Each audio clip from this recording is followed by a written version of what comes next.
Good morning, gentlemen, and welcome to everybody. We're going to be real informal this morning. Several professors have decided to bring their classes in. They may get up and leave. Other classes may come in. We're going to keep right on working here for about the next hour and a half or so. I'm going to give a brief summary of what the proposal is, and this is going to be an open mic. This is your opportunity to learn more about it, ask questions, voice complaints, objections. These three consultants have been hired by Governor Beshear to analyze the proposal and make a recommendation to him. So we appreciate you being there. Before we get started on the program, I'd like our county executive, Wayne Rutherford, to come up and give us a welcome.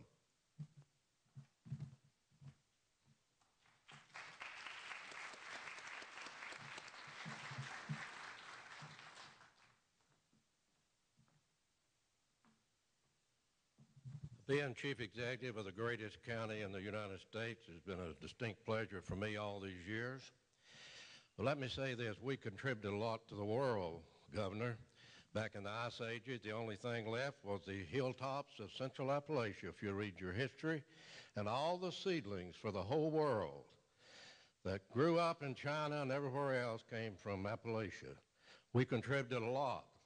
But to this Commonwealth, folks, if we were a state, we'd be 10th in co-production in America. We produce 53% of the natural gas in this Commonwealth. Governor, we pay, as you know,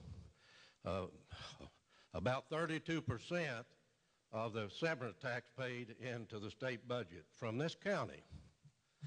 Folks, what we've contributed to this state has been billions and billions of dollars of coal severance tax that our coal miners and that our coal operators have mined, and we sent the money to put in the state budget. We're not asking for nothing. The missing link in this for us, for the future of the young people, and I'm glad to see all these young people here today, is the fact that we need a state university. All of the others, it's like energy.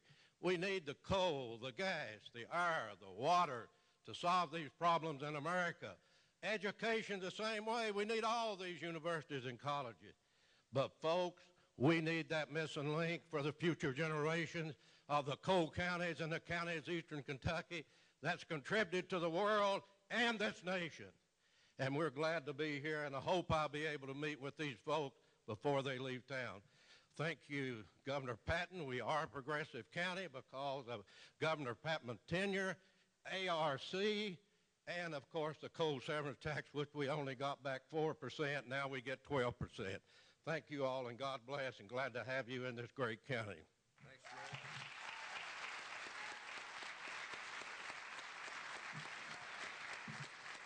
Joe. And our city manager, Donovan Blackburn.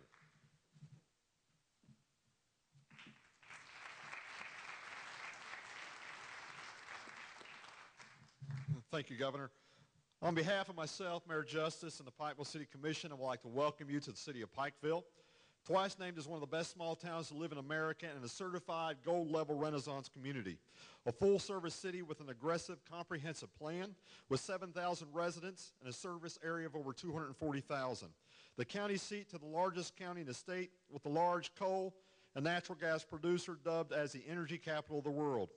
A community full of history and accomplishments. A place where people figuratively and literally moved a mountain. While a regional economy is well dependent on our natural resources, our local community is well diversified. We are the regional medical, legal, financial, retail, entertainment, and educational hub, with an emphasis today on education. Imagine where our great community would be today without a strong educational commitment. Now imagine and dream how our region could change for the better and grow if our university is given the same opportunities as other parts of the state. This is not a new ideal, but an important one. The experts have been telling us for years, in order for our region to grow, we must support and protect our educational system. June of 2005, the city's comprehensive plan highlights the need for the city to support the growth of secondary and post-secondary graduate education through the expansion of Pikeville College, now UPIKE. November of 2006, a case study of our local economic development growth completed by the ARC on Pike County talks then how Pikeville College's role is in our regional development and how they will play a major role in building and supporting our region. September 2011, the Kentucky Cities magazine, with an article highlighting the city of Pikeville with the caption, "Pikeville's growth is well cultivated," also features UPIKE and their importance for growth for our community. The city is proud to support UPIKE with a strong partnership in facility and infrastructure, sports facilities, communication through Pike TV, and more. The City Commission also passed a resolution supporting their plan on becoming a state university. I thank you for your attention, and once again, I welcome you to the city of Pikeville. Thank you. Thank you. Thank you, Donovan. Gentlemen, as you can see, Pikeville, Pike County, Eastern Kentucky is a much more sophisticated community than many suspect. The fact is that even though Pikeville is 6,000 or so people in the city limits, it is a commercial area for a much bigger area. The fact is the Pikeville metropolitan area is larger than Murray and Callaway County, the home of Murray State University. It's larger than Rowan County, Moorhead, the home of Moorhead State University, and it's comparable to East Richmond, the home of Eastern Kentucky University. So I hope you've already seen that you are dealing with a little bit more sophisticated area than one many people not familiar with Appalachia might suspect. I'm going to give you about 10 or 15 minutes of what the proposal is, and then we're going to start talking. And if you all want to move your chairs around where you can see this great production better, you're certainly welcome to do that. First of all, let me say that we're talking about this 12-county area, which is the major coal-producing region of Eastern Kentucky. Now, if we were a state university with lower tuition, that would apply to all Kentucky residents. But for the purposes of this discussion and my statistical analysis, these are the 12 counties that we're talking about. There are 29 public high schools, graduating about 3,300 students in 2010. There's 66 elementary and middle schools with 8th grades and about 4,000 middle school students. Those are our target population. Let's look at the facts.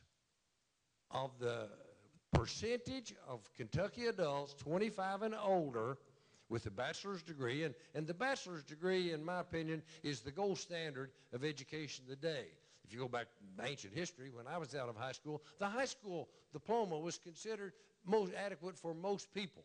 Well, today, the high school diploma will get you a minimum wage job at a fast food place. The bachelor's degree is the gold standard of what employers are looking for and what they measure a population by. And look what 100 years of neglect has produced. Now, we got to be factual about it. 9.1% of the adults in this 12-county area over 25 years of age have a bachelor's degree. In the rest of Kentucky, it's 17.1%, almost twice as much. And, of course, Kentucky as a whole is substantially behind the nation. Our goal is to be, I'm supposed to have a thing on this thing somewhere, a pointer. Or whatever. But our goal is to be the national average. But look where we are. That is 100 years of neglect.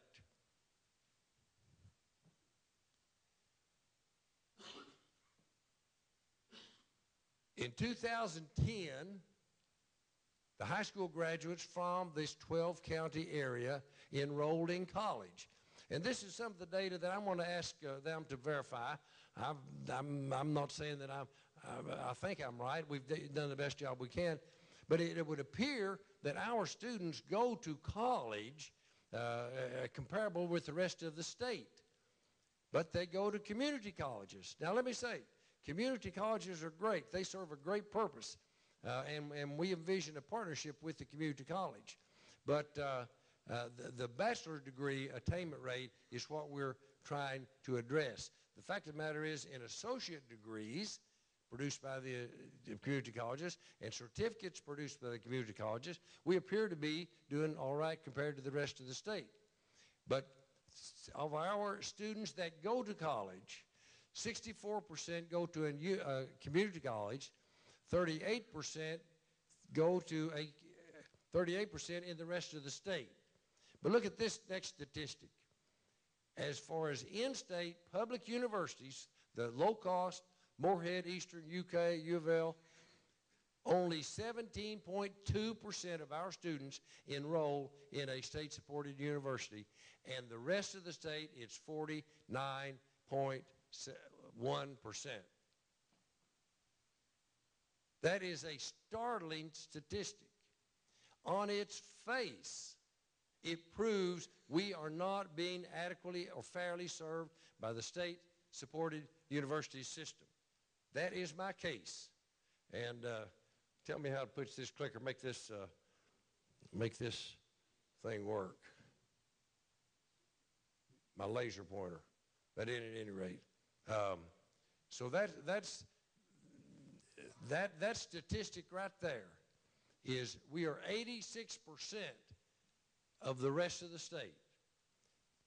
And that is what we're trying to correct.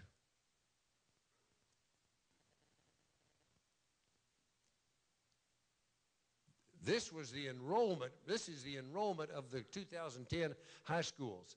Let's see the results. In measuring the attainment of a bachelor's degree, the statisticians give a 6-year window for first enrolling in college. So the 2005 students that graduated from these 12 counties enrolled in college 6 years later, how many of them had obtained a bachelor's degree? In our area, it was 11.7%. The rest of the state is 21.8%. I think in the nation it's over 25%. I mean, I knew that we were undereducated by the older population. I thought we were making progress. But if we're talking about 9.1% and we're only educating 11.7% of the current population, we'll never get to the state average. And you know where those 11.7% are going. They're going to Richmond. They're going to Lexington. They're going to Moorhead. That's the 3 main ones. And a lot of them don't come back. They marry somebody, they get used to that lifestyle, and they don't come back. We're not giving our young people, the state is not giving our young people a fair opportunity to go to a low-cost state-supported university. And when they do, we're distilling them off. We're distilling off the children of the middle-class families of our community. Low-income students with the federal and state aid can afford the University of Pikeville. Wealthy students of wealthy parents can afford the University of Pikeville. But the students of the middle-class families, the $50,000, $60,000, $70,000 a year families cannot afford our tuition. They don't get state help and federal help, and there's very little that we can do. We have to pay the bills. And that is the problem. That's the crux of the problem. It will be the problem so long as we are not adequately served by the rest of the state. And let me say, this is in no way a reflection on Moorhead or Eastern or the University of Kentucky, the 3 primary institutions that our students go to. They're just simply too far away. They just aren't in this region. And while I would admit that if you were starting from scratch, maybe you would put this university in hazard, the fact is we can't start from scratch. The fact is the only institution in this region that is already a significant major university with the infrastructure and the facilities and the support to pick up this challenge is the University of Pikeville. So, and let me make a point.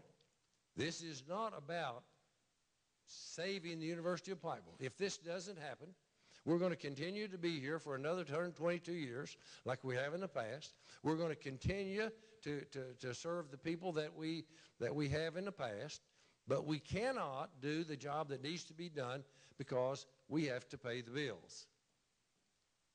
We have a great community college, community and technical college system, and they do a great job. And what this program is a partnership with our existing community and technical colleges. What does the law say? It says the mission of the University of Pikeville shall be to increase the bachelor's degree percentage attainment rate of the current high school graduates from the district to the state average, to increase it from that 11.7 to that 21.8. How are we going to do that? We're going to start in the middle schools. The first part of this program is for us to have a group of trained advisors to go out into these 8th grades and start talking to these students about setting college as a goal. Setting their goal is to go to college. Now college is a whole lot of things. College can mean a good 1-year certificate, or a 2-year associate, or a 4-year bachelor's, or a 6-year master's, or an 8-year doctorate. But it's college. And we've got to get those 8th graders focused on going to college. Again, let's be a little blunt about ourselves. We have a lot of families that going to college is not in the family lexicon. That is not that's not the ambition of the parents. They haven't seen the need. They don't pass that down to their children. We need to change that. And so that's the first part of this program, is to start with the grade schools and the high schools. Carry that all the way through high school and teach those young people that in today's economy they need to go to college if they're going to have a chance to have this middle-class lifestyle. That in fact, they can't afford to go to college. And that they have the capacity to do college work, and that what they need to do in high school to be college ready. So this will be a partnership between the elementary schools and the high schools and the school superintendents to get our students focused on going to college. Second element will be to work with the 3 community colleges to put extension campuses on each of their campuses, and hopefully in each of the 12 counties if there is the demand. In order to increase this attainment rate by about 300 to 350 additional graduates a year, we cannot do that on this campus. And a lot of these students are already in the workforce. They're already assumed family responsibilities. They can't come here and become residential students. And so one of the main purposes is to work with the community colleges to provide the courses that they can't legally provide, the upper division courses leading to a bachelor's degree, hopefully in every county and certainly on every major campus of the community college system. We've had extensive discussions with the 3 leaders of the universities, and tomorrow we'll have an opportunity to have lunch with them, and you can go in more detail. But this is a major element of this proposal. And of course, the third element is reducing the tuition here on this campus. Our tuition is this fall will be $17,050 as compared to what we estimate the tuition of the other state universities will be. And most of our students do get a small scholarship, but the fact of the matter is that the net tuition is normally about $13,000 to $14,000 as compared to $6,000 or $7,000 at the state universities. So that is the 3 elements of this proposal. Again, these are the 12 counties we're talking about. If we produce those 340 additional graduates, and they make another $1 million, which is about what a bachelor's degree is worth as compared to a high school degree, and they pay taxes, they will more than pay for this operation in the future. So with that, gentlemen, if you all will come over to this table, and I'll get me a drink of water and clear my voice. I'm going to let you introduce yourself. We have Ames McGinnis that I worked with on the Kentucky Higher Education Reform Act of 1997, and Dennis Jones, who also worked with us on that, and a new member of this team, Patrick Kelly, which I believe was working for the Council on Post-Secondary Education in Kentucky while we were doing House Bill 1. So with that, Ames, or whoever's the chair of your group, you all have the mic. You all take off, and when you get through talking, we'll have an open mic. Okay. Well, first of all, it's a pleasure. It's an honor for us to be here, and I hope you will get a good sense that we're here to listen to you, and hopefully we'll get as many of you to speak up and give as comments as possible. I just want to give you a couple of points about our background and our perspective. First of all, I had a real honor, all of us had an honor, working with Governor Patton and in 1997, and I just reflect on your points about the community colleges here. You know, that would not have happened if it had not been for your leadership. You know, the differences in the increase, the changes, which in fact Patrick has documented since 1997 to today in Kentucky, have been nothing short of dramatic. And that is really due to the fact that Governor Patton really took the leadership in 1997 to make those changes. And I will say that issues related to this part of the state were a major part of the discussion in that time and have been really foremost in our mind. The governor would repeatedly say that you can spend all your time fiddling around with the Golden Triangle, but if you don't really increase the educational opportunities and the future of Eastern Kentucky, the whole state is going to not go anywhere. And that was really an underlying point of everything he emphasized. And so that's really foremost in our minds when you talk about the needs in this area. And the judge executive, you know, we definitely have this area in mind. I will tell you, and my colleagues get awfully bored at my telling you this, but I grew up, when I was 13, my father took on the job of creating what it was the Miners Memorial Hospital Association. So creating and staffing the hospitals all the way through this region. So even as a young child, I knew a lot about Eastern Kentucky and these conditions. Now, they didn't succeed. They had a little trouble over that period of time, but I knew an awful lot about this region, you know, when I was, you know, just growing up. I just want to emphasize what our charge is here. And one of the things I learned in working with Governor Patton is that he is determined. You've got a leader here who will take on something and get something done. And one of the things you don't want to do if you want to be healthy is lie down in front of him because he'll go right on over you. Or the role that I think I played at times, you know, he would go to the governor's mansion and develop some relatively elaborate plans, and somehow my job was to be saying, now, excuse me, Governor Patton, is this really what you're going to do? So we have one of those unenviable tasks, and let me just put it in this way.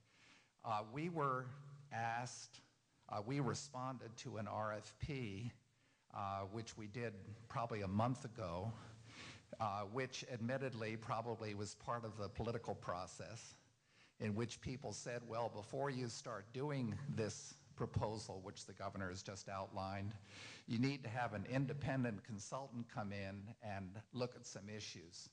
I looked at Dennis and said, you know, do we really want to get involved in this? We're going to have to lie down and raise some difficult issues.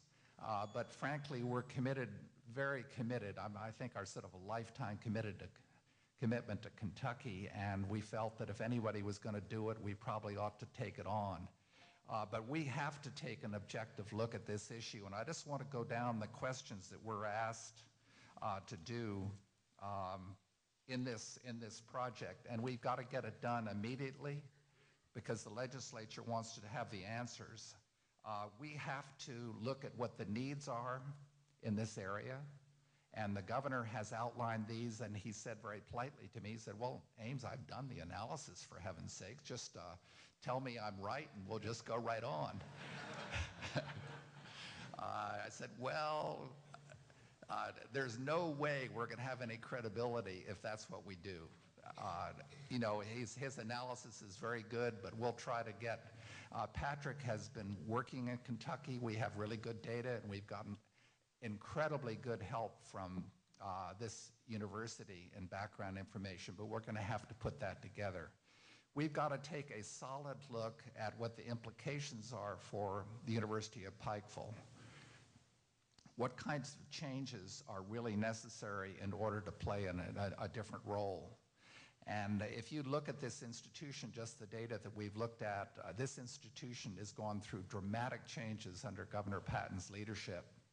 And, but I will tell you, without revealing too much, we can listen to you all, that in order to play the kind of role that he's outlined, which is clearly the direction this university has to take, I think those of you in this room know that that's a lot of hard work in terms of academic programs, reward systems for faculty, a whole set of things, from being essentially a very good liberal arts college to one that's doing a set of outreach activities. That's a major change. So we need to look at seriously the kinds of changes that will need to take place. So what are the implications? What are the costs? What are the things that of a major change in mission of this university? We then have a charge of looking at the implications of this for the rest of the system. What is the impact on the goals of House Bill 1 that Governor Patton is the principal author of? What are the implications for the other universities? And I will tell you that is not a minor issue. One of the biggest contributions of House Bill 1 in 1997 was to create a strategic agenda for the state and encouraging the institutions to work together rather than fighting among each other for the future of the Commonwealth. And there's a lot of concern that on a relatively short notice, legislation passed for one part of the state could be a catalyst creating a whole set of issues in other parts of the state. Now, you may tell me that I just don't know Kentucky and their politics doesn't happen like that in the state, but I think we have to realize that there are domino effects of a kind of change like this. So what the implications for the kind of plan that the governor outlined in 1997, and what are the implications across for the other institutions? And then we have an unenviable task of looking at what the alternatives are. And I would say, going back again to the first comments made by the judge executive, I'm talking about recognizing the needs in this region and how one can make the most effective use of resources such as the coal severance tax in order to serve this region. And certainly the University of Pikeville is a critical element, but there may be other alternatives, and we'll have to explore them to make sure that the ways that those funds could be used are in fact most directly related to the needs of this region. Now, we may well conclude that this bill is exactly what the answer is, but you all have to realize and give us the benefit of the doubt. We have an obligation for our own credibility in the future of the Commonwealth to look at this as objectively as possible.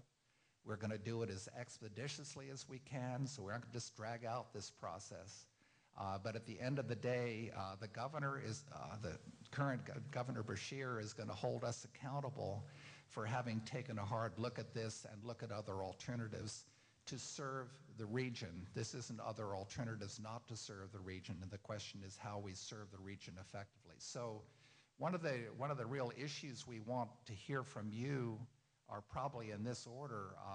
I think that it would be good to talk about the kinds of needs. What are the real barriers that you face in addressing some of the issues that the governor outlined this morning? You know, what gets in the way of people getting in and through to a bachelor's degree here? What works well? It would be helpful to have some sense of what has been a success of this university, the role of Eastern, the role of Moorhead, the role of Alice Lloyd, the role of, you know, who is doing what out here which is really working that needs to be reinforced, and what are the gaps? The second thing I think it would really be helpful to do is talk about the economy in this region, what needs to be done and could be done more in order to provide job opportunities for people here for bachelor's degrees. And how does a proposal that we might, and alternatives that we consider really lead to people when they get a degree actually having a job here? And related to that, what are the nature of the jobs here and is there the right match between the programs available and your ability to get a job here? You know, that kind of thing would really be helpful. And maybe I'll stop at that. And I think if we could get a good sense from you about what the needs are and what's out there and what the gaps are, that would be a tremendous help. And Dennis, do you have any? Yeah, I just want to add one more thing, and that is that we've been at this task for about 10 days. And we have 5 weeks or thereabout to wrap this up. So anybody that's coming and thinking that we're going to deliver answers today, I'm sorry, but that's not what we're in a position to do. We're very much, as Ames said, at the stage of this where we're in listening mode and gathering information mode rather than proclaiming answer modes. He did say, and I want to really reiterate, that and we do these kinds of things or projects about state policy and regional policy all over the country, and Ames kind of all over the world. But we have a perspective, and we start from the needs of a region or the needs of a state and the needs of the citizens of that region rather than the needs of institutions. We start from what do you folks need, and then say, what's the best way to get there, rather than from the perspective that says, regardless of where we are, what institution is involved, we look at them as critical assets, but it's not the only thing that we look at. We're not about doing what's best for Pikeville, or University of Pikeville. We're really interested in what's the best for Eastern Kentucky. And these are not really separable issues. These overlap in a very large way. I don't know how you do what's really good for Eastern Kentucky without considerable consideration of the role of the University of Pikeville in that conversation. But we start from the needs of the region. So having said that, let's hear about those needs. Patrick, you want to join in here? I'm good. Good. I think it's a good point that we stop talking and provide opportunities for folks. And we have Mike there, and we have open mic, so anybody wants to ask a question, make a comment, just line up at the mic, and I'm going to address a couple of things that Ames pointed to. One, I understand that there are other areas of the state that might desire to have something like this. The fact is, this is the most needy area, but I think that's a fact. And there is a source of money dedicated to growing the economy of this region that is not available in the rest of the state. So now that's one fact. You also talked about the need. Dennis talked about the needs of the region, and I will agree. This is not about the University of Pikeville. It is about the region, and that's what the statistics. It is our belief that we're the only institution that can fill this need, but we certainly respect your professionalism and your reputation, and expect you to do a very, very professional and unbiased job. Don't lose sight of the fact that there is an intangible value in having this education available in the region. This is a tremendous factor, hard to quantify, but if our students have the opportunity to stay here, it's not necessarily an issue of are there jobs here now for them to go into. The fact is that we believe that higher educated population will make the jobs. Our board chairman, you'll have the opportunity to be with him again tonight. He's on the way in from Las Vegas, where he was just elected the National Truck Dealer of the Year. That is a tremendous accomplishment from a young man from Feds Creek. Now, Terry Dodson was going to grow the economy. It didn't matter where he ended up. He was that kind of a guy. But the fact that he went to the University of Pikeville, he stayed in Pikeville, he grew a national, worldwide company from Prestonsburg. Those are the intangibles that we've been missing out on. I'll talk about our community trust bank that is the largest financial institution based in Kentucky, led by presently Gene Hall. Haley. I had a brain lock here. But at any rate, I know that. she's again she was going to grow the economy wherever she ended up. She is alumni of the University of Pikeville, and so that is the intangible that I don't want you to lose sight of. Nancy, let me just a minute, Nancy. Tell us a little bit about NGIMS. This is the National Center for Higher Education Systems Management. Give us 1 minute based in Denver about this is a national organization. Give us a little background on the organization. Okay. NCHEMS, we're a 501c3, so we're a private, not-for-profit organization. Been in business since 1969, and I so happen to have been there since 1969. And we do nothing but issues of higher education. We don't get into K-12. We don't get into any other kinds of issues. And we deal with all kinds of issues at both the institution and state level as long as they kind of fall into the category of being of strategic rather than operational kinds of things. So we deal with issues of planning. We deal with issues of resource allocation and budgeting. We deal with issues of accountability and quality assurance. And we deal with issues of governance and how does one organize to deliver higher education to the people of a region or a state. We are funded largely by either directly or indirectly by foundation monies, but in some cases like this, it is, service for fee that we engage in these activities. So is that? Thank you. And yeah, we realize that there are some people that don't support this. If you have an objection, feel free to make your comment. And when you come to the mic, introduce yourself very briefly, your name, and very briefly your position. Nancy. I'm Dr. Nancy Cade. I teach here. I'm on history, political science, and I'm chair of social sciences division. I have taught at the university for 26 years. So I've been here for a little while, but I'm not from here, as you probably can tell. I come from a state that has a lot of state institutions, a lot of very good state institutions. But I came here to teach at a private school. But what I've noticed since I've been here is that as good of a job as we do, and as I look around this room, I see quite a few of my former students in positions of importance in the area. But one of the things that I have been dismayed about is the fact that our students are really good students. They may go away to school somewhere else, and like the governor said, they may stay.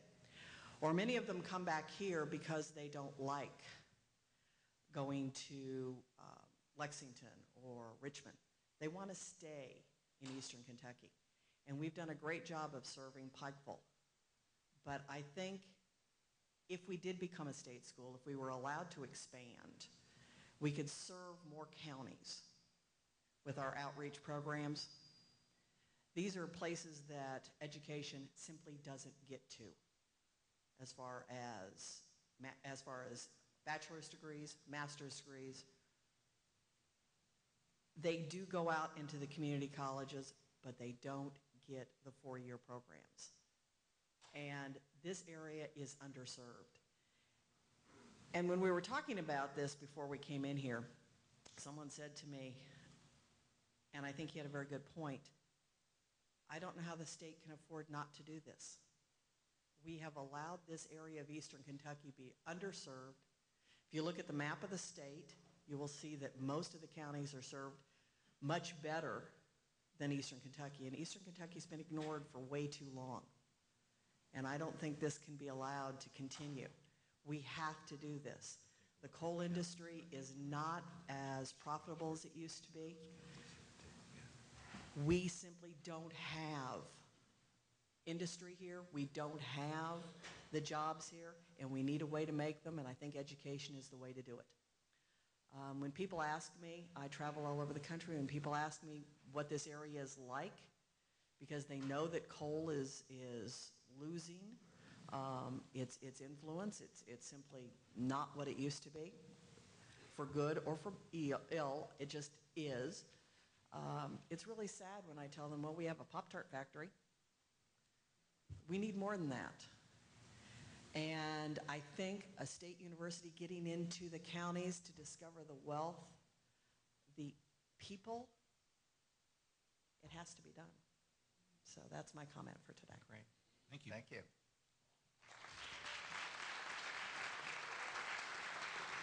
Thank you, Nancy. And I want to point out, we will always be a small school. I know a lot of people come here because it's a small school, both to teach and to study. And we will always be a small school. I do not expect our freshman, sophomore classes to increase that much. What I do expect is that the upper division, the junior and senior classes, will increase because we can offer the things that the community colleges cannot. So this will continue to be a small school. Governor, I want to, Go ahead. this will be, we don't have exactly an enviable position we're in here. But if, as you address this, could you also, as you identify the needs, address the really difficult question that if this were not a public university, what other alternatives might deal with the issues you're talking about? That would really help our job considerably.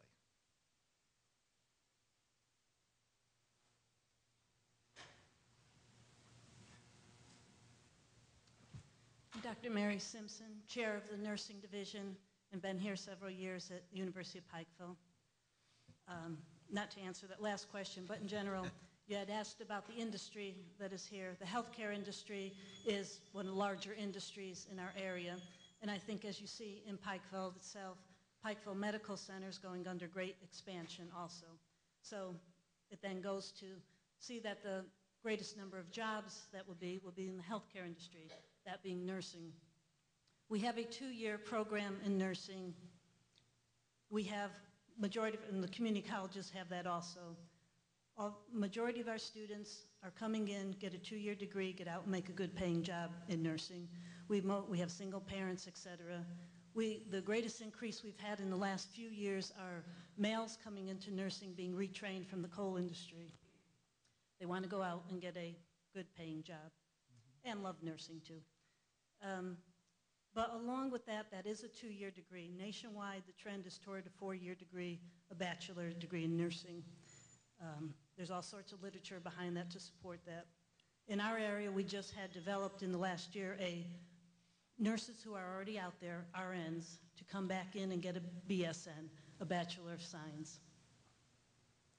One of the barriers we face, we're just in the early areas of that program. It's just been in place 1 year, but tuition has been a factor that we're seeing already. RNs out there working, yes, they are working, but yet then they're not eligible for some financial assistance because of their salary, and then to come back in. Maybe going with that question you had just asked last, scholarships would be another key area to bring help to that. So you have those RNs come in and get their Bachelor of Science of Nursing. What we would see here also, the next gap would be to get students in to come directly in and do a 4-year degree in nursing from right off the bat. Because you have them at the 2-year, we've got plenty of community colleges, we have the RNs already out there, there's some barriers, et cetera. To get that student in who could come in and afford to go 4 years, because as I started out saying is that the majority of our students now come in to get out quickly to get a job because of economic conditions.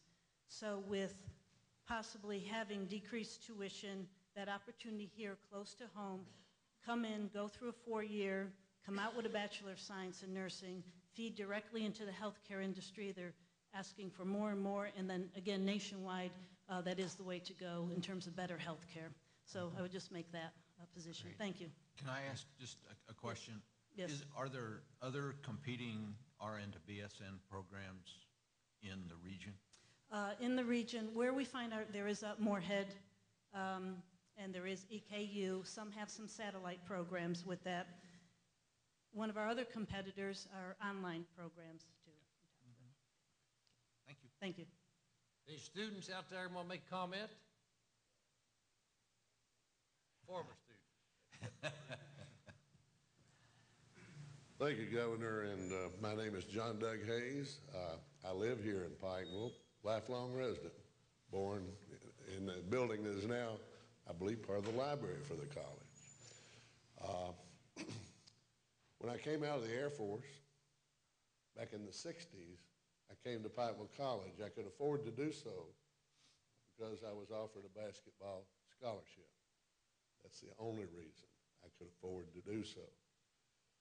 I received a Bachelor of Science degree from this institution. And I went to law school at the University of Kentucky.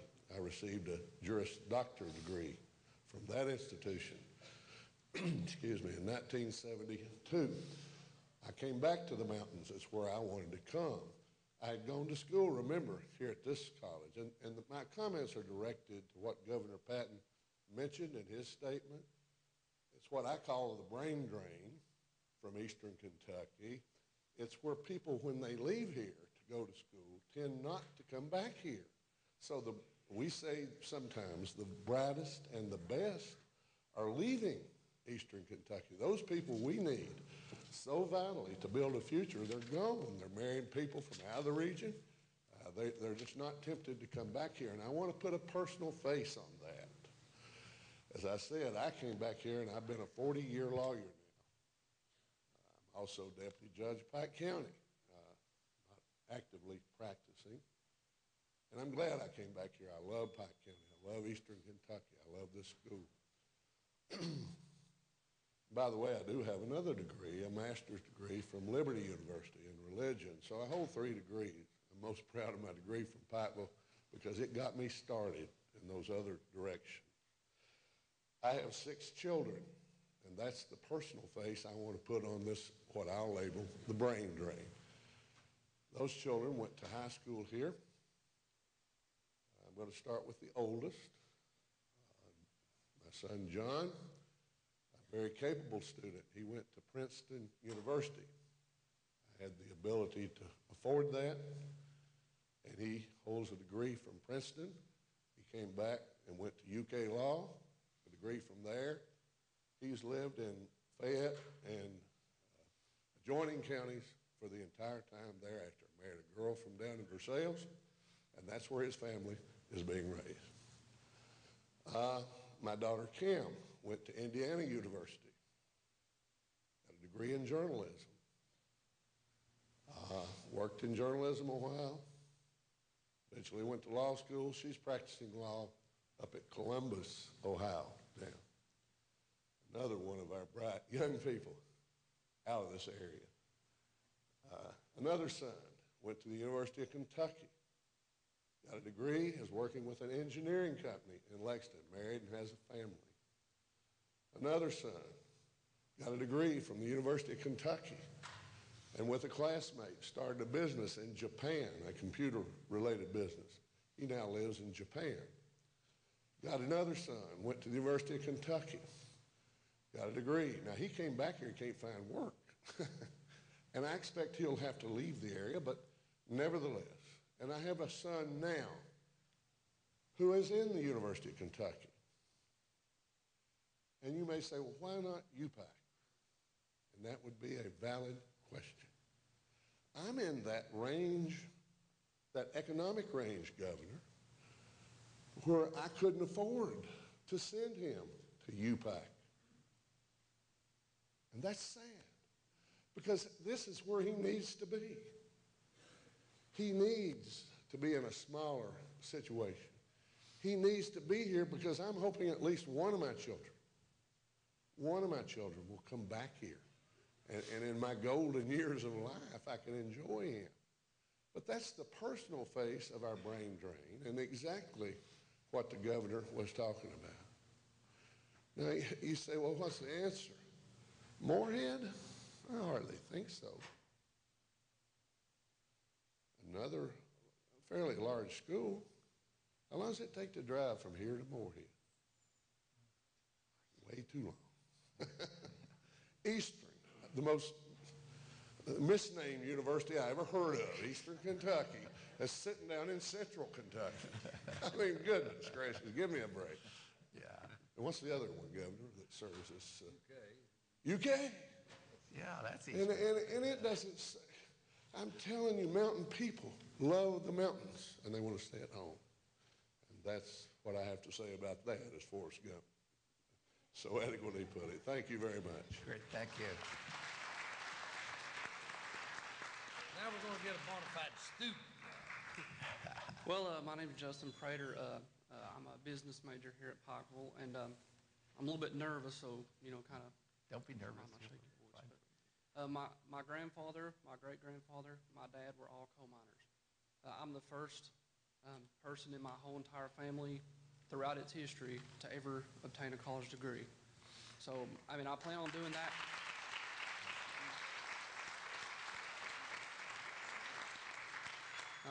I plan on doing that here. I could have went to Moorhead, or I could have went to Lexington or Richmond. But the reason I choose to stay here is because I personally believe that when you go to college, you want to build a network in your town with people that you know. You can't go to Lexington and build a network and expect to come back to Pikeville and get a job. Because, it's a smaller community. You have to know people in order to get employment. So you can't build a network going to school 300 miles away. So I believe it's important that we have an institution in this area to where everybody can build their own network, to where if you want to get a job in business, you know some people in business that, are looking for you. You can talk to these people and see what they need. And the alternatives that I think that you guys were asking about, I don't think online will work. I work for Lightyear Network Solutions. We're an internet service provider. And this area is drastically underserved in internet services. Many people around here, they still can't even get DSL. And without DSL or without broadband, you cannot have an online program. And most people, because of lack of education, simply just don't even know how to do that. So I don't think an online program would work. The community colleges, they do not provide four-year programs. I know Moorhead has some extended campus stuff in Prestonsburg for education, for teaching programs. But that's not enough. You can only have so many teachers. And I just think that people who transfer here from these community colleges, it's a big tuition shock. Fortunately, I was able to get a transfer scholarship. Not everybody can do that, and that's based on income. But, the college can't go on writing everybody off and expect to be able to stay functional. So I think there's a big tuition shock when people come from community colleges to here. And, as we all know, coal's a finite resource. And Pike County will be a ghost town or a boom town after coal's gone. And I can assure you, with adequate educated population, we can start to pull our way into a more modern economy. Because right now, it's when the coal's doing bad, Eastern Kentucky's doing bad. And I just think that with Eastern Kentucky having some of the higher poverty rates and lower education rates, I think 2 and 2 go together. And coal, as I said, I agree with this proposal because, as the judge said, we produce the most coal and we pay in the most severance taxes. It's about time that we get our money back because we're friends of coal, and coal is a friend of education.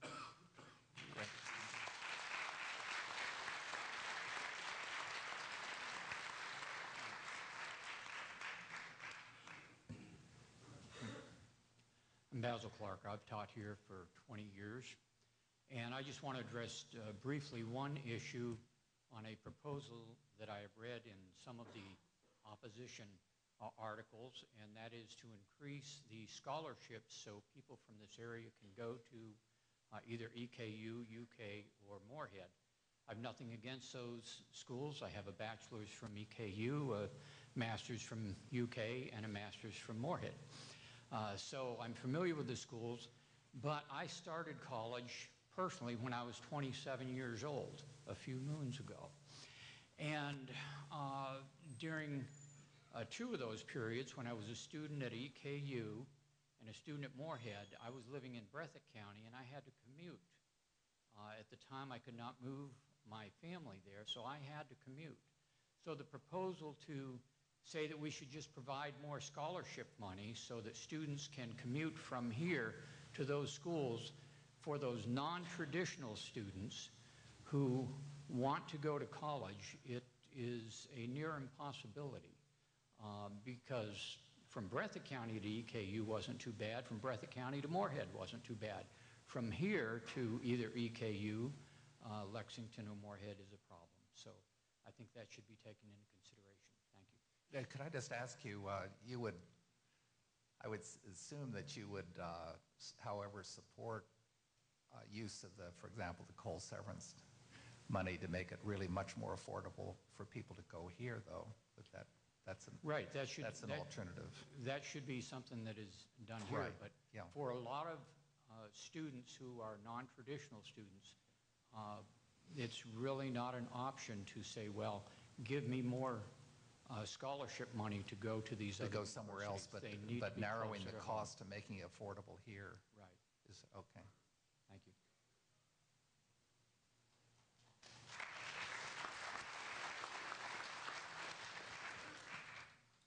My name is Richard Dempsey, and I'm a freshman here at University of Pikeville. The thing that I wanted to discuss, I am from West Virginia. I'm from Mingo County, West Virginia. And the one question when I walk on this campus that people ask is, why Pikeville? Why Pikeville? Why come there from West Virginia when you have schools? And I looked at Pikeville and I said, I want to start a career as becoming a psychiatrist. And I said, I can go to college and feel like I'm at home. I can go to med school and feel like I'm still in that same home. And I can go to the Pikeville Medical Center and still be there. It offers so much, this community gives to me. To see that whenever I'm back at home around the schools, especially whenever the internet issue is brought up, our school is giving out internet and computers to people because they do not have the money to afford those things. And that's very, very good to see that if we could become that public university to give to those people who can't afford and make their dreams come true. It's giving them the chance to live, giving them the chance to have the dream that they've always wanted. And I know that I'm from West Virginia, and I know that that doesn't change who I am, because I'm still going to be the person I'm going to be, and coming to this college has made me a better person. And so I wanted to give you that insight from an out-of-state point of view, to know that this city is more than what meets the eye. Thank you.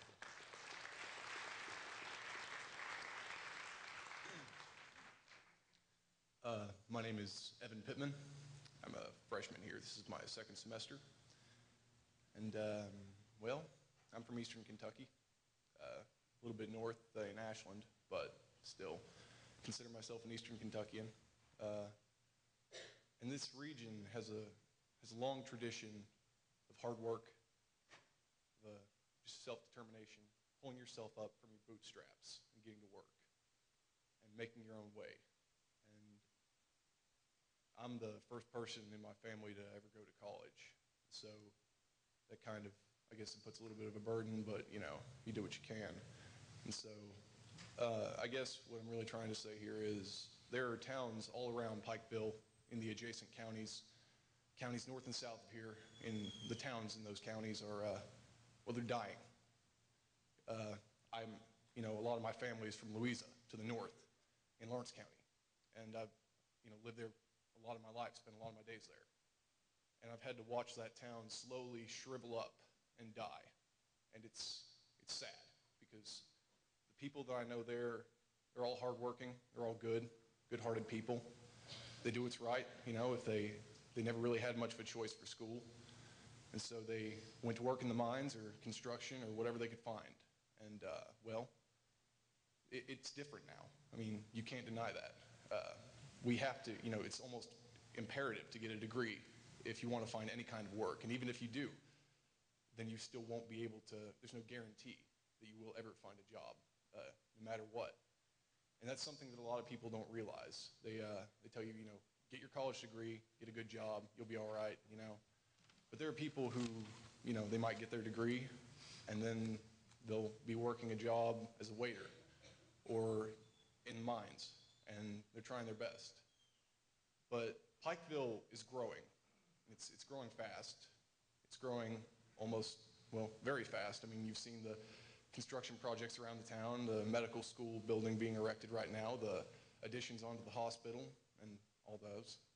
The new city hall, I guess, is being put up, and it's, you know, it's a town that's on the rise. And as a result, the school is on the rise as well.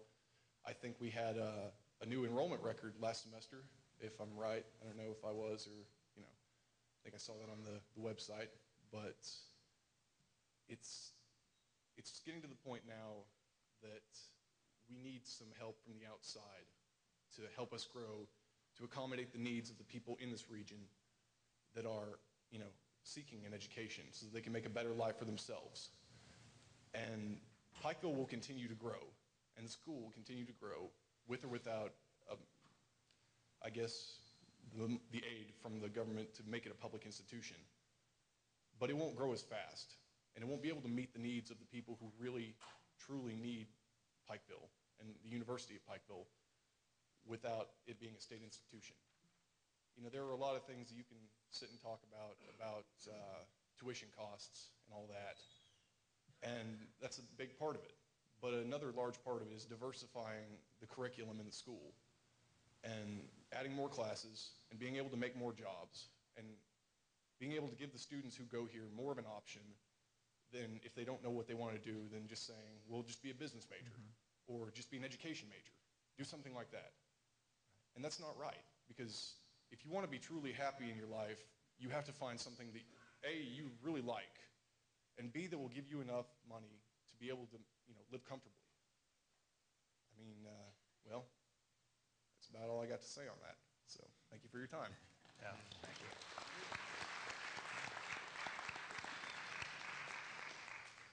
Good morning.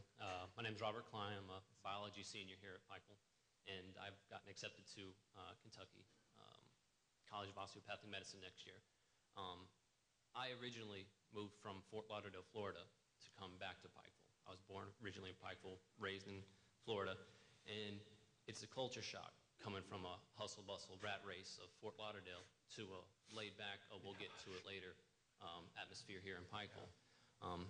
But also one of the other culture shocks that I had when I came from Fort Lauderdale to Pikeville was the tuition. I attended a college, a community college in Florida. It was a state school. It was $97 per credit hour. Here, it's almost $600. It's just astronomical. For somebody like me that doesn't have financial backing of my family, I've paid for college my own way. I still have to pay a little bit every semester to continue to go to college.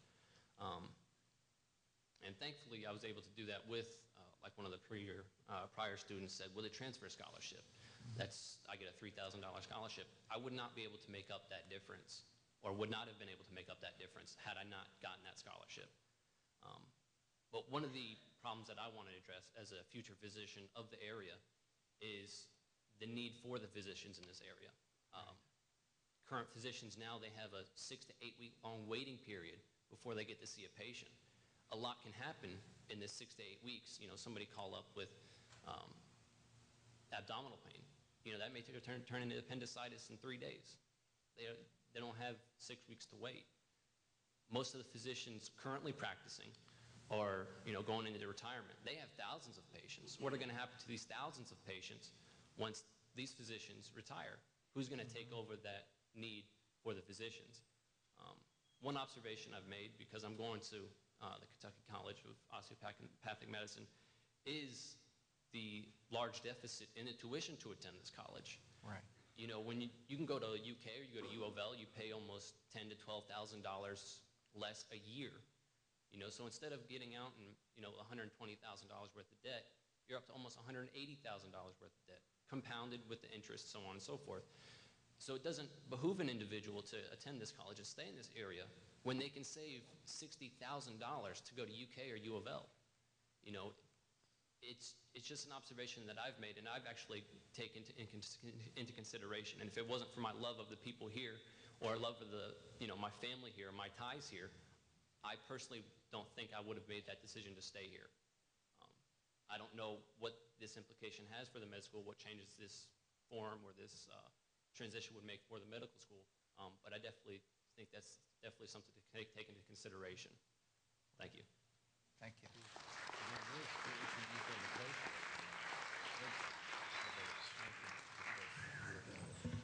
I'm Wes Farmer. I'm a junior here at UPIKE, and I'm kind of wondering what Governor Patton might be thinking right now, because we have a lot of political discussions, and on most issues we disagree almost completely. But on this issue, we are 100% agreement. I've lived in Pike County my entire life. My parents don't have college degrees. My grandparents don't. Some of my cousins and aunts do.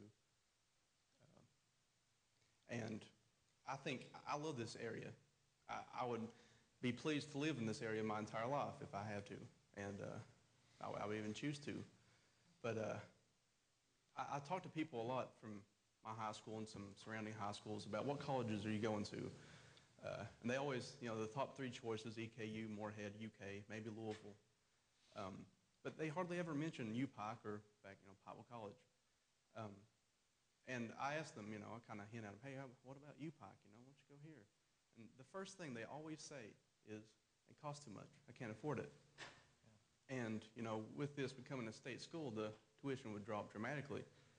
A second point I'd like to make, the colleges at EKU and Moorhead and even UK, they'll make the argument that, oh, well, we'll be competing for the students here, and we won't have as many students coming to our institutions.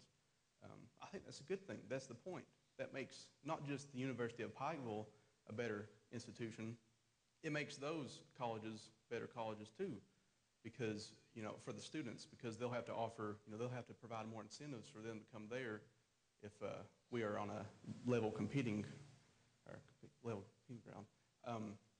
And a third point I'd like to make, it's already been mentioned, but the coal severance tax. I'm tired of Lexington and Louisville building bridges and roads with our money that we produce here. So I think, I'd like to see a lot, maybe even 100% of that coal severance tax come back here. So, and that would pay for a lot. I don't know what the percentage would be of making this a state institution, but that would pay for quite a lot of it, and you wouldn't have to, raise taxes or anything. So I think this is a bipartisan effort. Governor Patton definitely knows that comes from a fiscal conservative background and I believe in public education at the state level especially. So, it's a bipartisan effort. I think everybody can agree on this. Thanks. Great.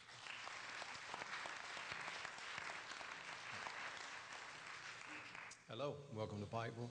My name is Reed Potter. I'm a trustee here at the college. I've also served on the Chamber of Commerce as the president of the chamber. I've been on the tourism board now for 10 or 12 years, served as the chairman there. And along with Paul, I've been working on the problems of Eastern Kentucky for nearly 30 years now, not quite as long as Paul has, but I also started in coal. I have never gone the political route, don't intend to go on the political route, but I've always tried to help. That's why I got involved in the chamber when I was 21, became president of the chamber when I was 25. And we've done a lot of things over those years, including building the highway system. You're asking about other things we can do here with that money. We've done a lot of that. We've spent 25 years and made major progress in this area. But there's something that we've always talked about and how to turn it around. That's the brain drain, as we call it in this area. And something I've seen just recently, I'm a pretty analytical person. I keep looking at this situation and thinking, what can we do? We have a tremendous drug problem here, and the whole country does, but it's bad here, and especially these areas that we're trying to serve. I think one of the reasons for that is a lack of hope. And if you think about the way the brain drain works, if you've got the vast majority of families in this middle class, and their kids are having to move out of the area because they can't afford to go to school here, most of those kids stay out of the area. Once they go away and get a degree, they stay out. So your neighbors that you grow up with move away if they become successful. If they stay here, a lot of times they're not successful. So I think it's important to think of that aspect of what happens to the children when they watch what happens to the people that grow up. The ones that move away, they don't get to see. I think our medical school, Dr. Boozer here, that's helped a lot because you can see local people becoming physicians. So I think that started turning that. It's one of the things that made me see this. I think we need to look at the middle class and those who are not going to become physicians that could stay here and prosper here and help bring that hope. That's all I have to say. And I support this. And also a fiscal conservative, but what better source for government money than to educate our people? So So everybody has to agree on that one, right? Thank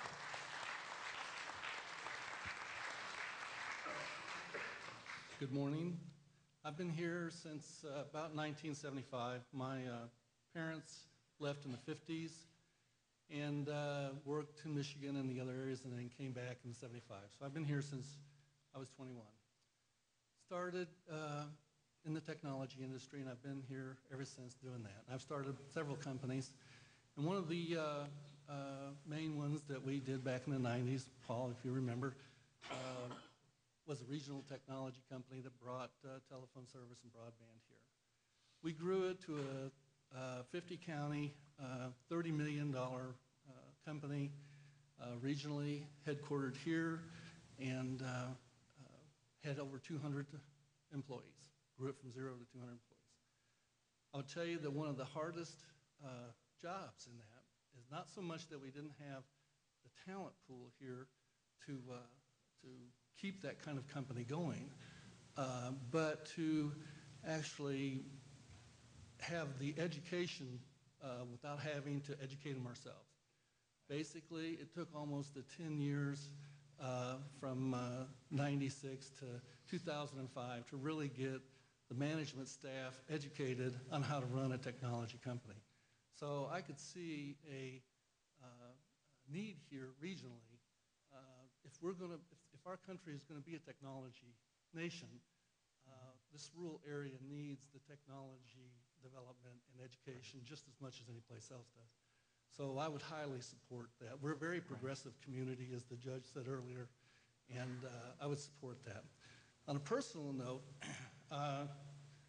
and it goes to the judge talking earlier, and the governor knows this too, about being an energy leader here, and both coal and natural gas. I have a son that's actually attending WVU for a petroleum engineering degree. And it's because there is no petroleum engineering degrees in the state of Kentucky. So they have an exchange program, so he's allowed to go over there at a state tuition rate. It would be great to have an opportunity here at UPIKE in the center of the energy capital, Judge, and have more petroleum engineering, energy engineering type education right here at the University of Pikeville. Thank you. Great. Thank you.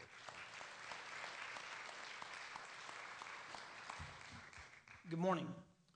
My name is Brad Hall. I'm the CEO of the Southeast Kentucky Chamber of Commerce, and I thank you all for being here today. I very much appreciate your attention to this very important issue.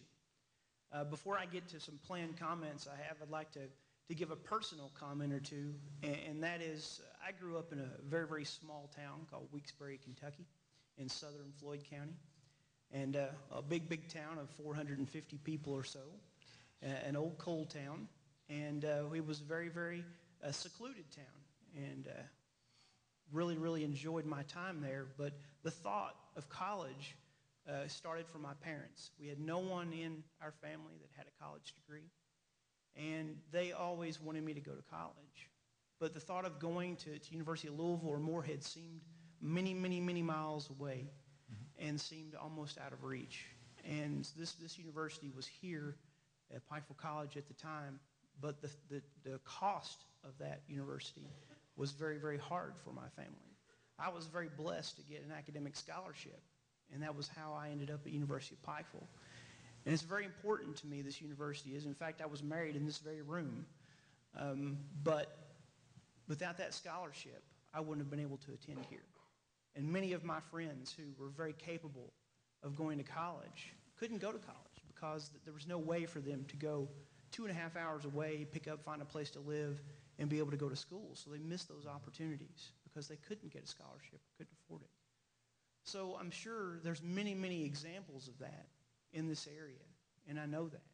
And we need to create opportunity, and we can do that through this university and through this opportunity. There's a lot of visionaries in this room today, a lot of people who work very hard for this community. We've got our judge here who's worked for many years on helping us in this community, Governor Patton, and his vision in creating the groundwork for creating opportunity for this area.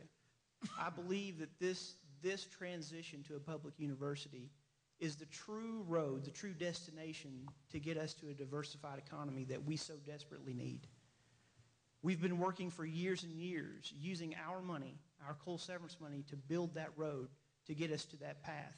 And I believe this is the destination. It's the culmination of a lot of work over many years, and if this can happen, it creates a huge opportunity for diversification of this economy, which gives us the ability to be self-sustaining. And that's very important. On behalf of the Southeast Kentucky Chamber Board of Directors, my chairman is here, Ms. Tracy Sick, we are in full support of this effort. As I said, there's a lot of visionaries in this room, a lot of volunteers who work very hard for this community. I see Randy Thompson came in from Knott County here, another visionary county judge, working very hard. But we're using our coal severance money, and we have to have some assistance in this area from more than just our money. We also need general funding to do things like this. But this is a very, very important issue. And just a couple of facts to note is our chamber represents 8 counties in eastern Kentucky. 7 of those counties are in this service market for this plan for the University of Pikeville. And there are many, many things happening here. We are a banking hub, we're a healthcare hub, we're a retail hub. Growth is happening here. But we still need to diversify the economy. We're a very energy-based economy. And that economy, we never truly get as good as anywhere else in the economy, nor do we get as bad as anywhere else. We're always kind of floating in the middle. But if we can diversify, truly diversify this economy, we can make a difference in eastern Kentucky. I look at the rural communities throughout the state, and you look at Warren County, where Western Kentucky University is. Their 4-year degree attainment is 24.7%. You look at Callaway County, where Murray State University is. Their degree attainment is 24%. There's very little industry in Murray, Kentucky. Murray State is that industry. And you look at that degree attainment, you look at the average household income in those rural counties where those colleges exist and what it does for those communities. That creates economic impact. That creates a workforce for future industry. That creates a workforce for opportunity, because we need a trained workforce. That's one of the biggest challenges. We've been looked at by many companies, and when they look at workforce opportunities, that's a struggle. We have to have trained, educated, skilled workforce here in these communities. And we can do that if we have an affordable 4-year university. Our community college system is doing a great job, but to get that 4-year degree, it becomes impossible for some families. And we have to have this institution to do that. I also want to point out that this is an impact on our economy from various standpoints. I mentioned that we are a growth community for healthcare. If this university is affordable, what can we do with the synergies with the medical college and the impact that they've had on this community, and seeing that from a professional development on those professional level degrees? What could we do on the middle income level if we can create those degrees right here at home, and we can use our own skilled workers? I've worked with many of the people in this area and in this room, and when we look at some of those middle management positions and those upper management positions, we've had to bring people from outside the area because the skilled, trained worker isn't here for that. But if we can train them here, we can keep them here. This is a vital institution for this region, and once this happens, the growth is going to spread across eastern Kentucky, and we will see those education attainments goes up, those average household incomes go up, and that will have a true impact on the economy. So I appreciate your time here. I appreciate you being here. We're in full support of this happening for the University of Pikeville.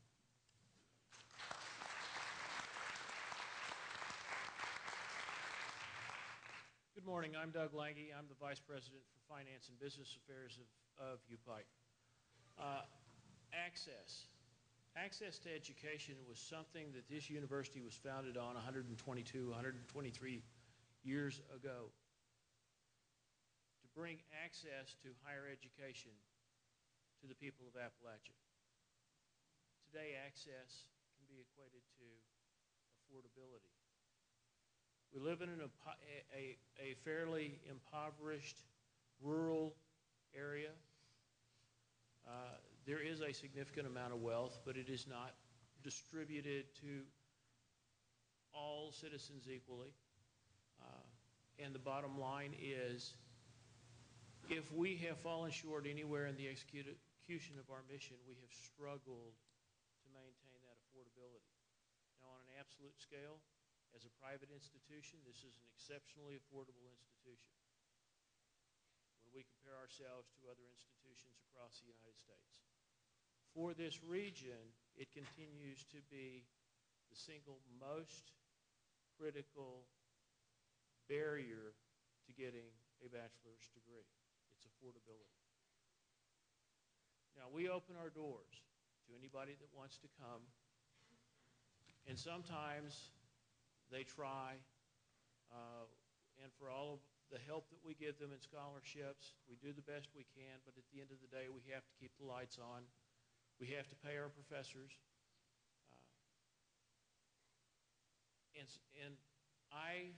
The duty of sending someone home because they cannot pay the bill falls to me. I did 5 students this last January and sent them home because we could not work out a way to overcome the affordability issue at this institution. So this issue is about affordability. I'd love to tell you that we're on Bill and Melinda's top list for funding education. That is not true. I don't think they even know that Appalachia exists for all practical purposes. Carnegie's not standing in line trying to get money into Appalachian education. It's going to have to come from somewhere. Being a state institution can remove one of the major barriers to higher education in Appalachia, in eastern Kentucky, and that is affordability. Thank you.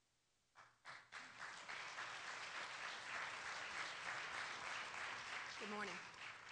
Governor, gentlemen, welcome to Pikeville. I'm Judy Bradley. I am the Director of Financial Aid at UPIKE. Give you a little bit about my history. I'm a graduate of Pikeville College and proud to now be the director at UPIKE in Financial Aid. I wanted to introduce my face and let you know that I'm that person that many times have to tell that young man or woman, you cannot attend UPIKE. You can't afford it. It's those coal miners' children, it's those nurses' children that make a good living. They've decided to stay in this area.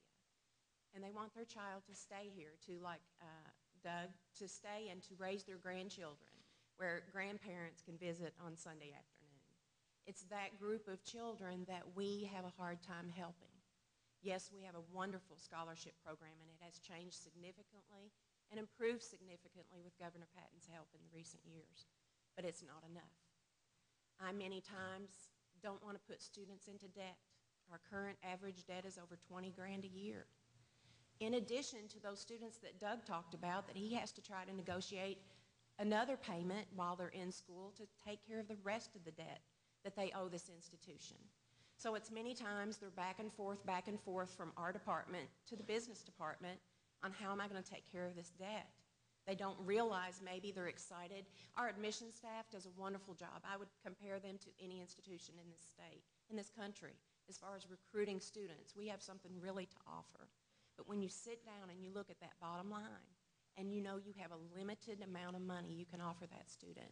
And these are your average students. They're not the athletic jocks. They're not the 36 ACT students. They're your average, everyday, every American student that we want to educate here, and we want to keep them here.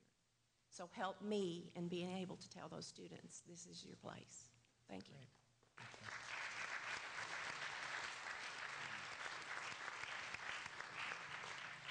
Good morning. My name is Francisco. I'm from El Salvador. I'm a freshman in UPIKE. This is my second semester. And I come from a third world country, as you know. It's in Central America. I come from a really violent place. Our economy is not good at all. It's not stable. And my coach gave me an opportunity to come to University of Pikeville with a scholarship. I have 2 scholarships, and I got to pay $12,000 a year to be here. I don't get loans. I don't get help from anybody else besides my parents. It's a big sacrifice for them to keep me in this university. And as a lot of people here from other countries, it's hard for us to pay this university. And it's a place you love because since I've been here, my coach have been great to me. They have helped me a lot. People around, like if I got trouble studying, they help me. They give me that support that I need to keep going on, you know. And I really like here because I got a good, I mean, I love where I live. I got good friends, and I really don't want to, like, I really want to graduate from Pikeville. But sometimes it's really hard because my dad has to make big sacrifices just to keep me in this university. And I hope that, like, you can see that this is a family, and we're growing and growing each day, and every day we're becoming better. And I think it's the best thing you can do is help us out. Thank you.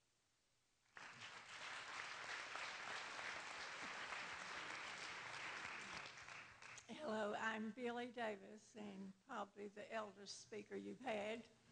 But I am the proud grandmother of 5 grandsons. And 3 of those grandsons have enrolled at Pikeville College at various times. One is now enrolled. And he takes a full load of classes. He works night as a night watchman. He had bought his truck that he gives him transportation, which he is paying for. And it is really rough for him to pay the tuition. He has had some grants and some loans, which those loans we discussed this week. My eldest grandson went here for a while, but he had to drop out because he could not. And he is very much college material. He probably should be in the medical field. His dad is in the medical field and a successful, but he could not afford the tuition, and he had to drop out. Then I have a middle grandson, so to speak, and he had to drop out his last semester because he could not continue borrowing money and finishing college. He works now in the mines with his dad. They both work there. They get up at 3:30 in the morning. They get home at 6:30 in the evening, which gives them just enough time to spend a little time with their family before they have to retire. Now, I had wonderful years at Pikeville College. My husband has a unique story. I wish he'd told it. He graduated from Pikeville College twice. And it's, you may wonder how in the world that could be, but it's true enough. And this is where we met, and we've been married now going on 56 years. So I do have good memories of Pikeville College. I'm very supportive of it, and I certainly hope that you all will consider or do whatever you can to lower the tuition. The grandson that I have now is he wants to be a certified public accountant. And I'm hoping he'll be able to go ahead and do so. Now, I introduced myself as Billy Davis. You can remember my name because I'm a hillbilly, you know? So it just matches right in. Thank you. Great. Thank you. My name is Cecil Williams. I'm the counselor with the Student Support Services Program here at the University of Pikeville. We've been here for 10 years. We serve 160 first-generation low-income students and disabled students. One of the things that we work with them on is financial literacy, which is one of the requirements of the federal government because we're funded through the U.S. Department of Education. We are working with those students to try to make sure that they're making sound financial decisions about their education. We also have the ability to give upwards of $20,000 a year in grant money to eligible freshmen and sophomore participants. And what we see happen is they come and they bring their bill, and they have this large bill, and then you're only able to give them a certain amount of money. And I'm one of those people that have to sit on the other side of the student who is wanting to stay but is not able to because of financial reasons. And I would like to speak on one of the things that we do is provide support. And that's something that a lot of people haven't mentioned. A lot of our students who want to stay and are not able to because it's not affordable, they leave and they go to UK or they go to EKU or Moorhead. And part of our program, we have to track these students for 5 years. When we contact them later, we find out that they've dropped out because they do not have the support system there that they would have here because this is where their family is. being first-generation college students, their parents do not always know everything that goes on with filling out financial aid forms, registering for classes. That's what we try to do to provide that support system for them. We also are accountable to the federal government for our retention rates to make sure that we retain. Our goal is to make sure that they are retained and that they graduate from here. And with the cost of tuition being what it is, it makes that increasingly hard for us to maintain our retention rates because students are having to drop out because they can't afford to attend here. I know a lot of people have mentioned that a lot of our students leave here, go off to other universities, and the ones that are successful, they never return. I'm a perfect example of that. I grew up in Logan, West Virginia. I went as a freshman to the university, well, it was Cumberland College back then, but University of the Cumberlands, $10,000 in tuition. I couldn't afford that. My parents had to get a Parent Plus loan. We were low to middle class. And then I found out that Marshall University, I could go there for $900 a semester. So I hightailed it back to Marshall University and graduated from there. But had the tuition been affordable, I would have stayed at the University of the Cumberlands. It was a great school, very enjoyable, but I never returned back to my hometown. I'm here in Pikeville. I've been here for 10 years, met my wife here, live here, and have started a family. Hopefully my children will grow up here and will live here. But support, if this is a state-funded school that kids can afford, then this is where their families are. This is where their friends are. This is the support that they need is here for them to become educated. And not every student is an athlete that can get an athletic scholarship. Not every student has the ACT score to get the academic scholarships. I was that student, but I still had the dream to obtaining a four-year college education. And I went on to get my master's degree and as a social worker. That was my dream, and it's unfortunate that some students have to abandon their dreams because they can't afford to attend the college of their choice with the support system that they need. Thank you. We've got about 15 minutes and we got 10 people in line, so we appreciate you being here. I'll make this quick. I'm Reverend Rob Music, the new chaplain here on campus, but I've only been here a month, so I want to speak as a community member. Because my previous job, I was in the homes of people from Breathitt County all the way to Magoffin County. And you get to know people when you're in their homes. And as a reverend, I'm going to speak about the moral issues, what I see today. When I would talk to people in their homes, I would ask them about their families, because that's a core part of Appalachian culture. And I would say, are your children close? And they would be maybe in Upper Floyd County, and they'd say, now, honey, my kids aren't close. They live over there by Pikeville. I hardly see them. And what I say is, that seemed like such a radical distance. And as family is key to our culture, to me, I see it as an injustice when the state says, well, you have schools in Moorhead, or you have schools at Eastern or the University of Kentucky. That's 3 hours away. If they think 20 minutes is far away, how radical is 3 hours? I'm convinced that culture and ethnicity is a gift from God.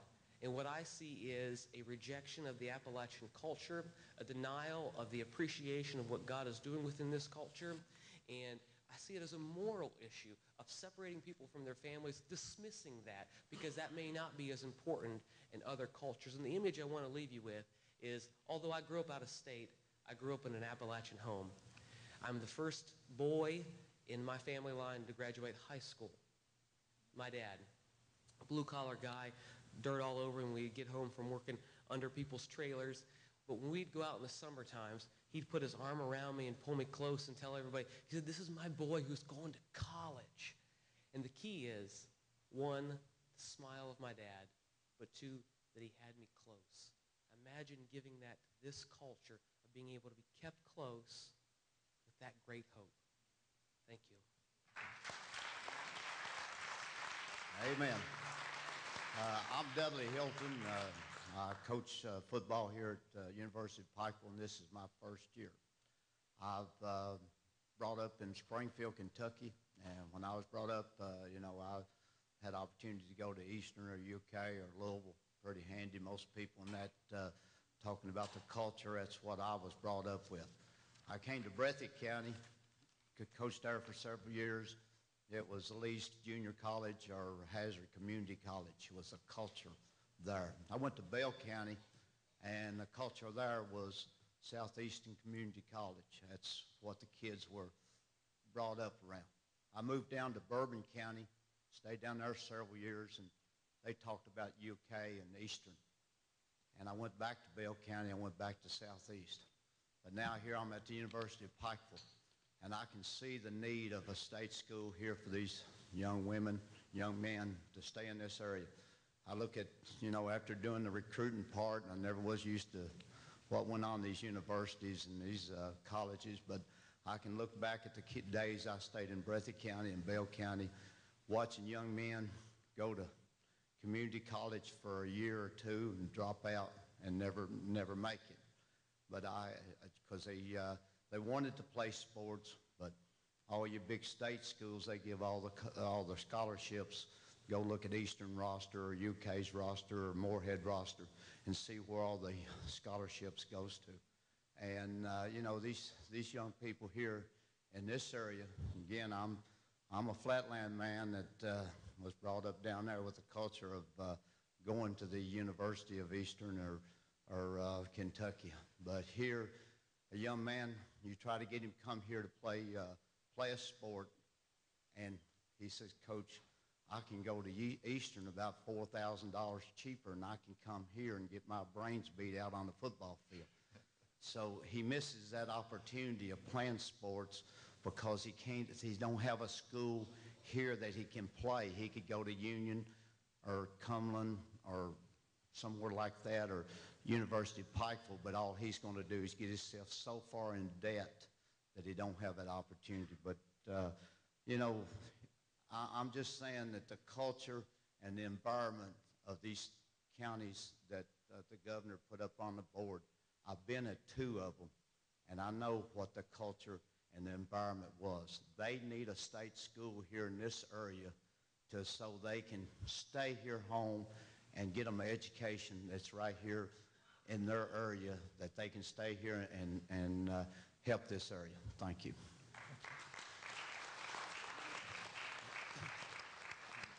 Gentlemen, again, welcome. I'm Donovan Blackburn. I'm the city manager for Pikeville. I want to start by saying that I graduated from Pikeville High School in 1983. I've been given the distinct honor of putting together our 30th year class reunion. I've spent the last 3 months trying to track down as many of our classmates as possible to try to communicate and let them know what's going on. And what I have found is that close to 70% of the people that were in my class, and I had a very bright class, no longer live within our region.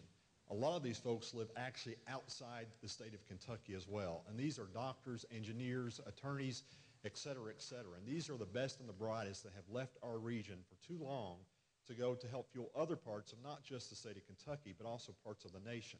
It's very important, education is, for many different reasons. But if you look at Eastern Kentucky as a whole, you look and you see our population over the last 10-year census throughout Eastern Kentucky has declined. Our average income level is below what the state average as well. But if you use Pikeville, the city of Pikeville as a model, the city of Pikeville's population increased the last 10 years by 10%. Our average income is equal and a little above, depending upon which sector you look at, with the rest of the state. What is the correlation? Well, we have education here within our community with our independent school system, with the university, with the technical college. We have the Pikeville Medical Center, and if you look at the correlation of when our growth actually started really moving forward, you'll see that there's a correlation in those years. Again, 2004, I came on board. The city created a comprehensive plan in 2004, and you look at, again, in 2004, occupational tax, which is a good economic indicator, was about $3.7 million. Today, 2011, we're close to $7 million. And a lot of that, again, is because of the investment in the legal profession, the education, which, again, with the University of Pikeville makes a big difference. I've got, again, in 2004, the East Kentucky Expo Center came on board, and again, the quality of life for our community. One of the concerns with the Expo Center was that there wasn't infrastructure to support it. We didn't have the hotels, we didn't have the restaurants, the things to create the economy. But what has happened over the last couple of years is that we've had, well, it took us from 2004 until today to try to bring those restaurants in, to get them to understand what the concerns of our community is. And as I sit down, and a big part of my job is business recruitment. As I sit down with businesses, I've got a gentleman right now that wants to invest $32 million to create about 30 different retail stores within our community. His biggest concern when I went to North Carolina to meet with him was, what is your education system in the community? What type of training is available? This is a major concern. And I had to sit down and try to debate with him on why he should come to Pikeville, Kentucky, Eastern Kentucky, versus going somewhere where the population may be a little bit more dense, where education may be a little more prevalent. But this is a major concern with those that want to invest in not just Eastern Kentucky, but within our region. In closing, real quick, is that the coal severance has been discussed here, and of course the intent of coal severance was to replenish our natural resources once they are gone. I can't think of a better way than through investing in the region and our community than taking those same dollars through the hard work and sweat and backs of men and women who work in our community to produce those dollars, to reinvest them in our youth, our entrepreneurs, the people that will make a difference in our area. All we're asking is to help us, through education, we can teach a man to fish. We're not asking for you to feed us. We're asking you for the state to teach us to fish. And we can do that through education. Thank you very much.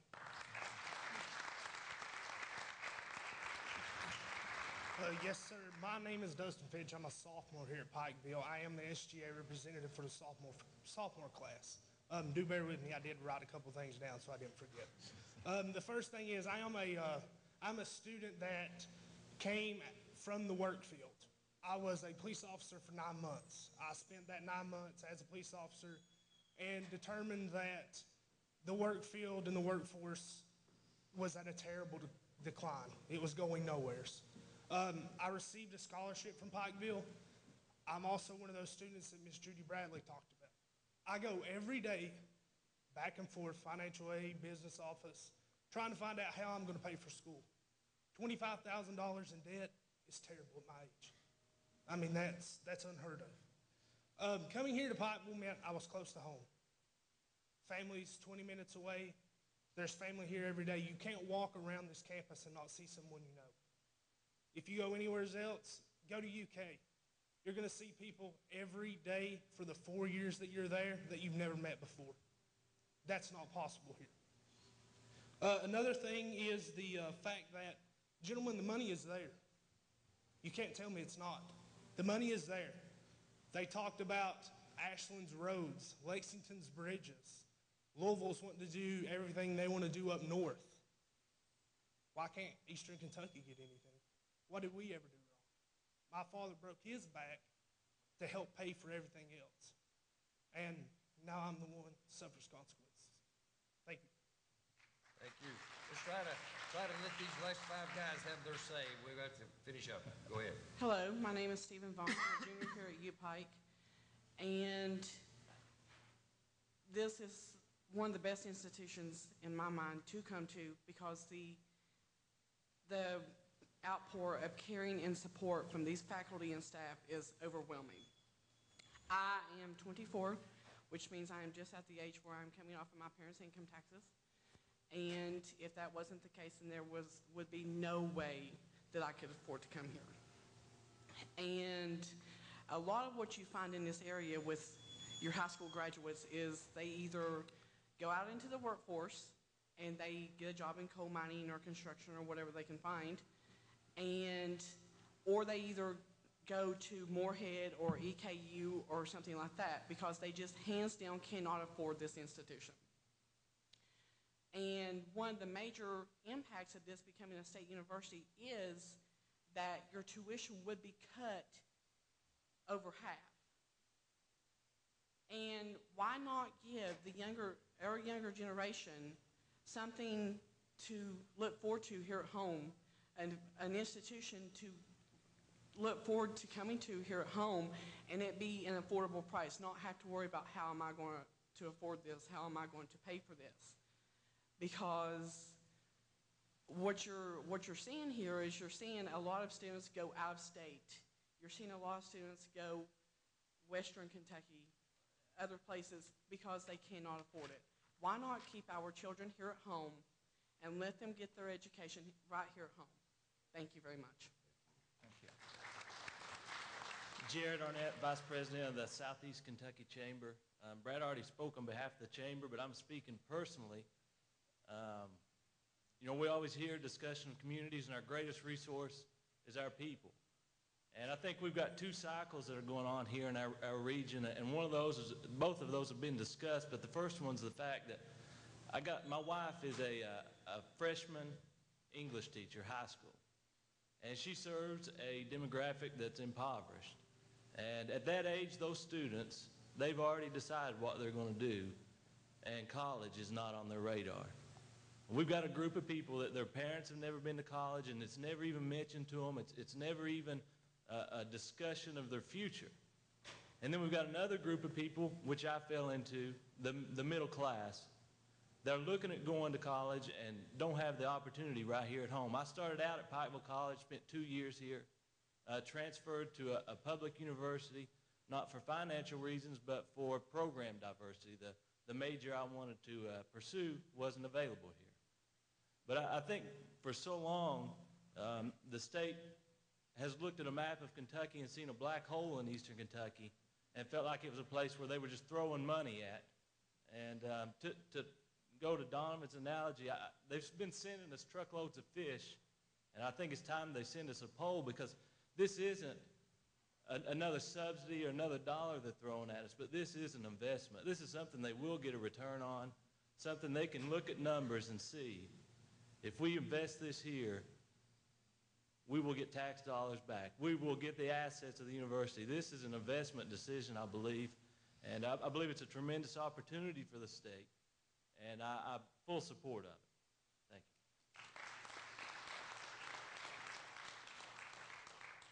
My name is Christian Tyler Markham. I'm a sophomore here at UPIKE. And I'd like to expand on what John Doug Hayes said earlier about the brain drain, essentially. I was in the same graduating class with John's son, Luke. And there's really a great disparity between the pull that you receive from universities like Louisville, Kentucky, Centre, Marshall, William & Mary even. I made a 33 on my ACT. And a lot of places offer me to go there for free or at a greatly reduced price. But by becoming one of their honors students or on their programs, like they have the Yeager Scholars, the Singletary Scholars. Here at UPIKE, we don't really have anything like that. We have academic scholarships, but not at the magnitude like they have at other greater state institutions. And we've discussed this with like the financial aid, and I made the conscious decision to come here, over that. And I don't qualify for financial aid, so I'm essentially, my parents are paying or I'm loaning the difference.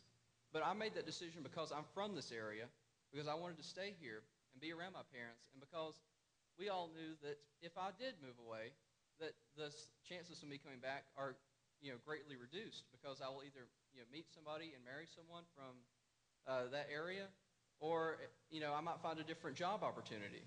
But really, we just need to, I think, expand opportunities for our brightest students, as well as everyone, to come here to UPIKE and not feel that they're pressured to go to somewhere like U of L or Centre or Marshall just because they can get greater scholarships there. And essentially, that's, in a nutshell, what I'd like to see with.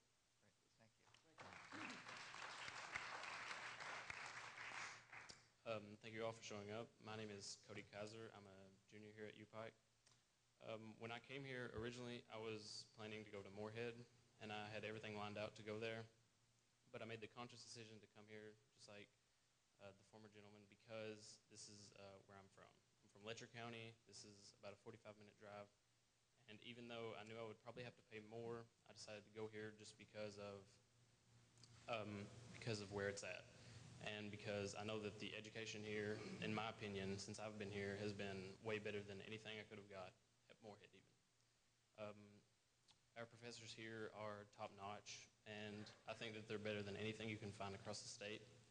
But the problems that we have financially, like myself, my dad got laid off 2 years ago, and I still had to take out $7,500 worth of loans, and I'm up to around $15,000 to $20,000 already in debt with 1 more year to go. And I feel that if we drop the tuition, I heard the numbers were $17,000 to $7,000 would be about the numbers, something like that, that we could open up so much more, because as Mr. Farmer said formerly, people at my high school at Letcher County Central, you could ask them about UPIKE or Pikeville College back then, and they would never even discuss this place because of they knew that they couldn't pay for it because their family's income definitely could not pay for what they would have to make up in the difference, and a lot of people are afraid to take out loans in general because of the debt they'll leave college with. And that's all I'd like to say. Thank you all. Gentlemen, again, thank you for coming and taking on this task. I don't envy you. I know that probably you will be advising the governor of your recommendation, how to spend, and I'm assuming it has to do with this pot of coal severance money, the multi-county fund. And ultimately, it is his decision where that money goes. It's not ours. My name is Randy Thompson. I am the judge executive, not county. I have a unique perspective, I guess, today in that I'm an alumnus of two of the institutions that have been mentioned here today, Alice Lloyd College and Pikeville College, now UPIKE. I also have 6 children, like John Doug Hayes. 4 of those 6 children are here at the University of Pikeville. 2 of them are in professional school, one finishing up this year in med school, the other just beginning. And I have twins that are undergraduates here with the aspirations of attending the med school. My daughters have utilized all of the universities and the community college system that have been talked about here. I see the folks from Hazard Community College here today. My oldest daughter started there, went on to Eastern Kentucky University before being accepted to the medical school here. Her sister, who is now in the med school here, started out at the University of Kentucky, but she was swallowed by the vast numbers. She was a number. She wasn't a person. She was a number. And so she came home to Alice Lloyd College and finished up and was fortunate to be accepted to the med school. My twins wanted to just come straight to the horse's mouth, so to speak. So they started here. And I was sort of excited about that until I got the bill. Having gone through the state institution, when I got the bill, I went, holy cow, and I knew that I was going to be one of those people that Judy called and said, Judge, your children can't afford to go to UPIKE. I'll just be honest with you. And just this past weekend, I have another daughter, and she's a cheerleader at Eastern Kentucky University, and her car broke down, and I had to drive to Eastern Kentucky University, make a 2-hour trip to help her with her automobile. Now, this morning when I left Heinemann, Kentucky, it took me about 45 minutes to get to Pikeville. So Eastern Kentucky University is wrongly named. It ain't in Eastern Kentucky. So I'm in full support of doing anything that could make the University of Pikeville more affordable for the students here that can't afford to make that 2-hour drive to Eastern Kentucky University. The community college system does a remarkable job. I just commend you, Doctor. You do a great job. Thank you. But we're not trying to take away from them. We're trying to improve education of our children here in the mountains, and they deserve it. And for years, the rest of the state have said, what a drain this part of the state is on the state of Kentucky. Well, we're trying to lift ourselves up, and every time we do, they oppose it. Every time we do. Now, I am in a unique situation in that I have also represent the people of Knott County, Kentucky. And I have applications in for projects that will be paid for with this pot of money, if I'm lucky enough to be selected by the governor for that money to be spent on. And my people deserve this. So it is very difficult for me to sit here and choose one or the other. And while I have those projects, and a lot of my colleagues are opposed to this for this very same reason, they have projects that they want to accomplish in their counties, and I do as well. But that being said, gentlemen, I can't name you one single project that would take precedence over helping to make the cost of education for the children in this 12th county area more affordable by providing a state-funded university close to home.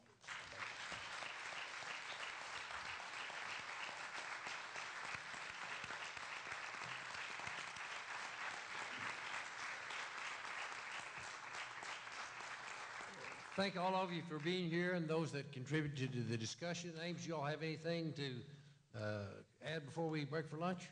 No, thank you. We've taken notes, and I think we really appreciate the sincerity. I hope you realize that we're listening. You know, a lot of people will come visit you and just ignore it, but we really understand the issues, and we'll do our best within the timeline to really respond the very best we can. We have meetings the rest of the afternoon and into tomorrow, so thank you for your input.